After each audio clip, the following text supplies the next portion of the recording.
So, here we are, another Monster Hunter game to sink our teeth into. Now, I feel like I say this a lot, but it still kind of bears repeating, but I wouldn't say I'm like the most huge mega fan of Monster Hunter.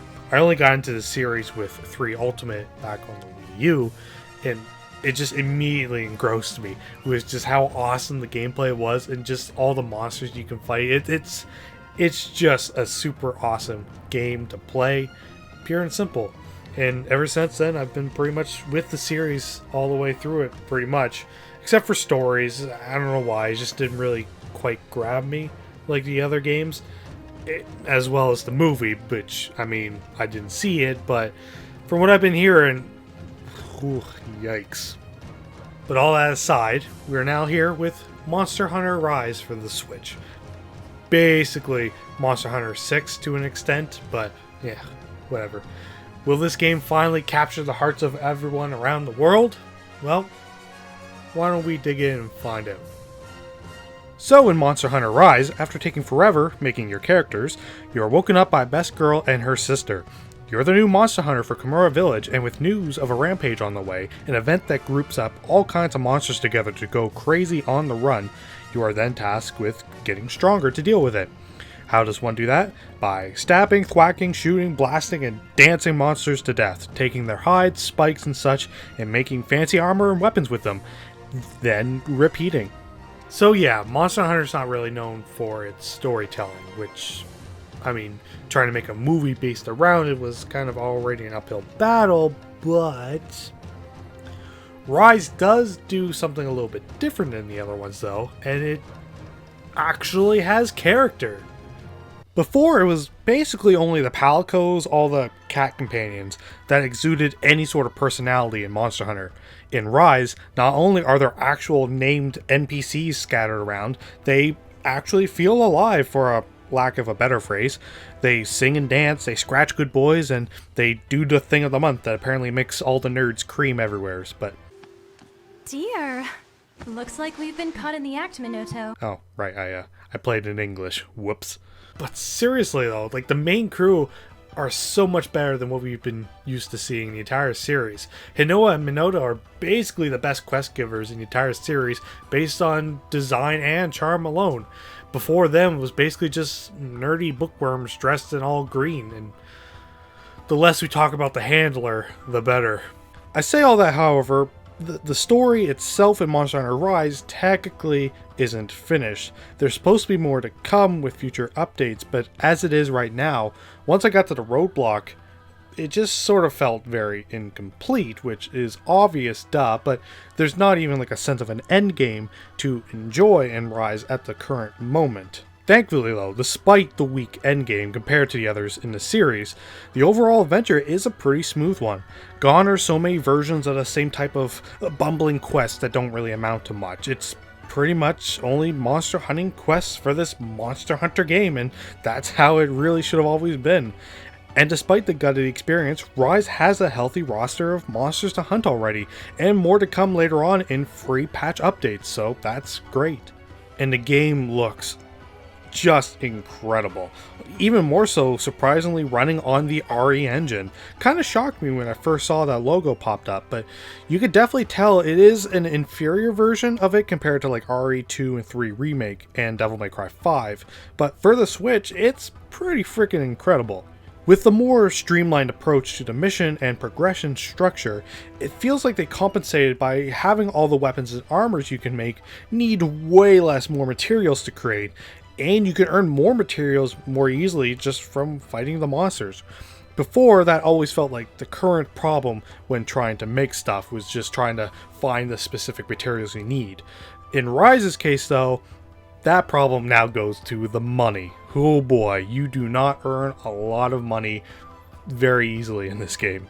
Thankfully though, you can do many different things before hunts to aid you, like sending your Palicos and Palamuts to collect materials on their own, or train or barter with shops for other supplies. Stuff that veterans are used to seeing and newcomers should learn to utilize very early and very often. And the combat is great, easy to pick up, hard-ish to master. Utilizing a sort of simplistic button layout makes the combat less focused on being flashy and show-offy like, say, Devil May Cry, but still gives you enough cool stuff to work towards that makes when monsters are vulnerable have that more heavy oomph to them when you finally pull off those cool attacks. Training the player to basically pay attention to the monster at all times when just going through the bread and butter motion. Rise does introduce wire bugs, however, basically being this game's big special thing.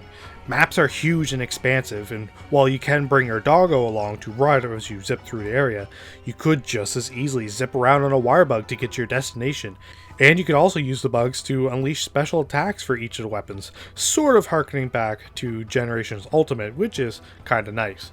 But you should always try to make sure that you explore areas, because while you can still eat food to increase your health and stamina, you can find spirit bugs scattered all around each of the maps to help raise different stats to make your monster hunting a little bit more comfortable, like raising your health even further, your stamina, as well as your attack and your defense. So it's always good to try to hunt those guys down before encountering any monsters. Riding monsters got a bit of a tweak as well, since now on top of performing jump attacks, as long as you use Silkbind moves as well against monsters, you can weaken them to a state where you can actually start riding them, and this go around you can actually control where the monster goes and even attack other monsters that are in the area with them, which is pretty sweet.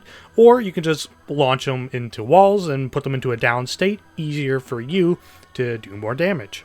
And finally, the rampages. A sort of tower defense type thing where you hunt a rampage of monsters before they destroy the main gate. Certain monsters have certain attributes, and you can set up different types of hardware to combat them, like turrets, traps, and other villagers to assist. Rampages kind of wear out their initial welcome, since you kind of go through the same motion for almost every single one, but are a great means of collecting a lot of variety of monster materials, although not every monster can be encountered in rampages yet. And now by this point, I'm just kind of scratching my head trying to think of something more to say, I guess. I mean, I kind of can't, and also don't really want to say more anyways. Like, I can't really talk about the weapons because, I mean, I don't use all of them, but there's 14 different types, so I'm sure that there is something for you out there, no matter the type of person that you are. And I'm sure that there's small little things here and there that I didn't really bring up, but it's more like this.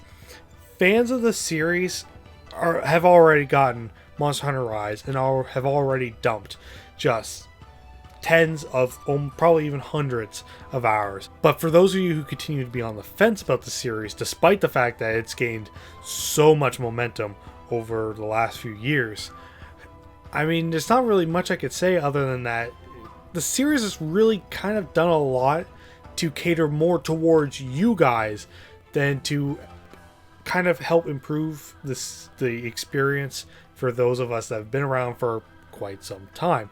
I'm not really trying to say that it's making the game easier, and God knows there's a lot of people out there that are bitching and complaining that the game's too easy for us now, herp or derp, but the game still holds true to pretty much all the way back to Monster Hunter 3 even. It still holds true to that kind of gameplay. All it does really is just get rid of a lot of the fluff, a lot of the nonsense that sort of just made some of the older games much more tedious to play. So to that end, like, there's no reason for anyone on the fence to not give this game a shot. If you're even remotely interested, Monster Hunter Rise is definitely the time to get into this series. You don't have to go back and play any of the other older ones, though if you do feel inclined, World is probably your best bet to kind of go back to, and then maybe also followed by Generations Ultimate, but you don't even have to keep going further back than that. Although, to be perfectly honest, I still kind of really miss the swimming in 3 Ultimate, and I feel like I'm the only one that misses it. But anywho, thank you all so much for watching. If you like what you saw, you can click right up here to check out some of my other videos that I've done, or if you really feel like it, you can click right up there to subscribe. And until next time, guys, I will see you all later.